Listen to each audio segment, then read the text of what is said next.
कर्क रास हा सप्ताह आपल्यासाठी थोडा चढ उतार असा जाईल, तरीही घाबरून जाऊ नये. हा काळ आहे तो जाणार आहे, हा काय कायम राहणार नाहीये. कुटुंबामध्ये थोडे ताण तणाव निर्माण होण्याची संभावना आहे, तरी आपणच जर थोडं संयमाने आणि शांततेने सहनशीलतेने कोणतीही गोष्ट जर आपण हाताळली तर वाद होण्याची शक्यता फार कमी आहे. मोठ्यांशी बोलताना नेहमी आपण नम्रतेने बोलले तर उत्तम राहील. त्यांच्याशी वाद करणे थोडे सध्या तरी टाळलं तर योग्यच राहणार आहे. कारण मोठे कधी कधी जे सांगत असतात ते योग्यच असतात, पण आपण ते विचार करण्याच्या परिस्थितीमध्ये नसतो आणि त्यामुळे आपण त्यांच्याशी उगीच वाद घालत बसतो. पण हे कधी कधी बरोबर असतं, पण कधी कधी ते चुकीचं असतं आणि त्यामुळे आपले नातेसंबंध पण बिघडण्याच्या परिस्थितीवर असतात. त्यामुळं आपणच थोडं सहनशीलतेने घ्यावं, कारण आपण छोटे आहोत, आपण वयाने त्यांच्यापेक्षा लहान आहोत. एवढं लक्षात ठेवून जर आपण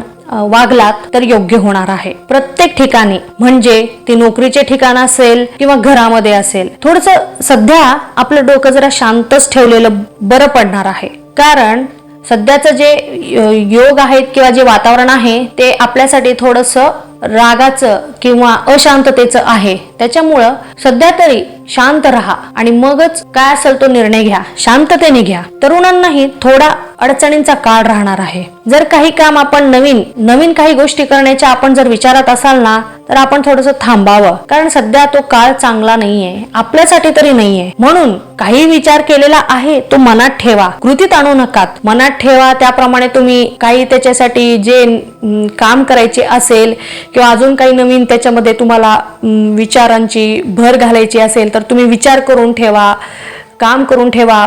फक्त कृतीत आणण्यासाठी थोडी वाट बघा. ज्यावेळेस योग्य काळ असेल त्यावेळेस तुम्हाला कळेल आणि त्यावेळेस ते कृतीत आणला तर यश तुम्हाला नक्कीच मिळणार आहे. अजून काही तरुणांना जर आपण नवीन ठिकाणी नोकरीच्या शोधात असाल तर त्यांना हे काही अडचणींना सामोरे जावे लागणार आहे, काही संकटांना त्यांना तोंड द्यावं लागणार आहे. सध्याचा काळच थोडासा चढ उतार आहे, त्याच्यामुळे घाबरून जाऊ नका, भिवू नका, निराश होऊ नका. मेन म्हणजे तुम्ही निराश होऊ नका. हा काळ आहे, हा पण निघून जाणार आहे. दुसरा काळ येणार आहे, तो तुमच्यासाठी चांगला असणार आहे. ठीक आहे ना, हरकत नाही. तुम्ही प्रयत्न तर करत आहात, प्रयत्न करत राहा. एक ना एक दिवस तुम्हाला यश नक्कीच मिळणार आहे. कठीण प्रसंगातूनच आपण काहीतरी नवीन शिकत असतो हे लक्षात ठेवा आणि मग सगळं बळ एकवटून पुन्हा जोमाने तयार राहायचं, पुन्हा नवीन संकटांना तोंड द्यायचं. हेच तर जीवन आहे. व्यावसायिक वर्गालाही थोडा चिंताजनक काळ जाणार आहे.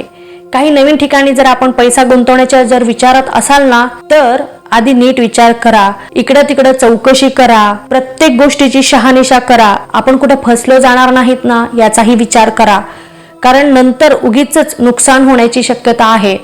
त्याच्यामुळे आपण आधीच नीट विचार करून योग्य तो पाऊल उचला.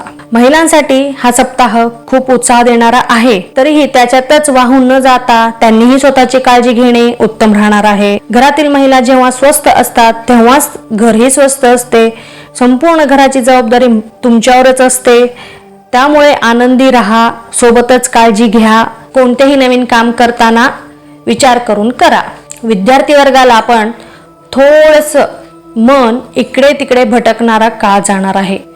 एकाग्रता भंग होण्याची शक्यता आहे, तरी त्यांनी प्रयत्न करणे सोडू नये. स्वतःला आपल्या ध्येयाकडे कसं फोकस करता येईल ह्या गोष्टीचा विचार करा आणि त्याप्रमाणे वाटचाल सुरू ठेवा. इकडं तिकडं मित्र आपल्याला इकडं चल तिकडे चल म्हणतील, आपल्याला थोडंसं भटकवण्याचा प्रयत्न करतील, पण त्या गोष्टींना, त्या आमिषांना तुम्ही बळी पडू नका.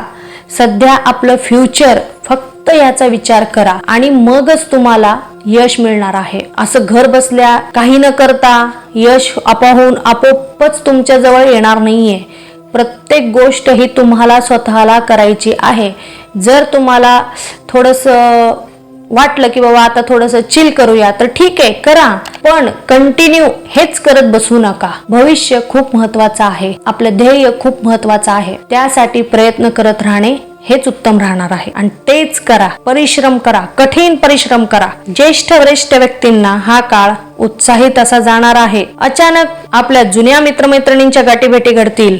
कुठेतरी गेट टुगेदर होण्याचे प्रसंग निर्माण होतील. सगळे नाही तर नाही, जेवढे तुम्ही भेटाल तेवढे तरी तुम्ही गेट टुगेदर करताल आणि त्यामधून आपल्या जुन्या ज्या काही अशा सुंदर आठवणी आहेत त्यामध्ये तुम्ही रमून जाल. त्यामुळे तुमचं मन अगदी प्रसन्न राहील आणि तुमचं मन प्रसन्न आहे त्याच्यामुळे तुमचं शरीरही आपोआपच प्रसन्न होईल. त्याच्यामुळे एकंदरीत जर बघितलं तर हा सप्ताह थोडा भावनिक, थोडा चढ उतार असा जाणार आहे. तरी पण भिवून न जाता प्रत्येक गोष्टीला सामोरं गेलेलंच उत्तम राहणार आहे.